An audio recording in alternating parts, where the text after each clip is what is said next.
Nakadakdang humarap bilang testigo ang ilang auditors ng Commission on Audit o COA para sa pagtalakay ng confidential funds sa articles of impeachment.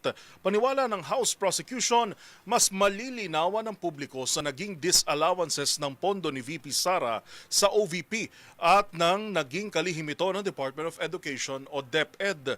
Narito ang report ni Milky Regunan. Mas malilinawan ng publiko sa susunod na impeachment trial ang disallowances o maling paggamit ng 612.5 million pesos ng Office of the Vice President at Department of Education nang pinamumunuan pa ito ni Vice President Sara Duterte.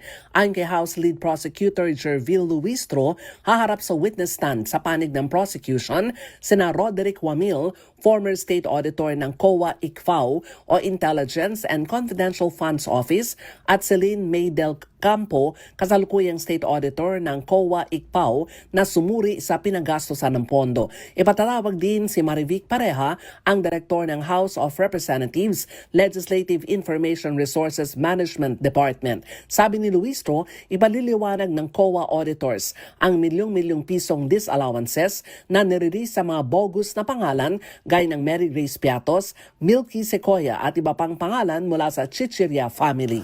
Their presentation will really depend on the exigency of the trial.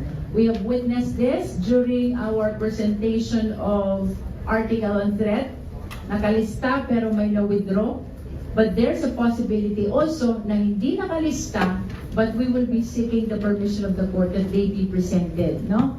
So, while we submitted names of witnesses and they form part of the pre-trial order, as to whether they will be presented or not will entirely depend on the progress of the trial. Matatandaan sa hearing ng House Committee on Good Government and Public Accountability noong 19th Congress na pinamumunuan ni Manila Representative Joel Chua na tukoy ng COA ng 125 million pesos confidential funds ng Office of the Vice President noong 2022 ay nagastos lamang sa loob ng 11 araw. Para sa MBC TV Network News, ako si Milky Regunan, una sa Pilipinas, una sa Pilipino.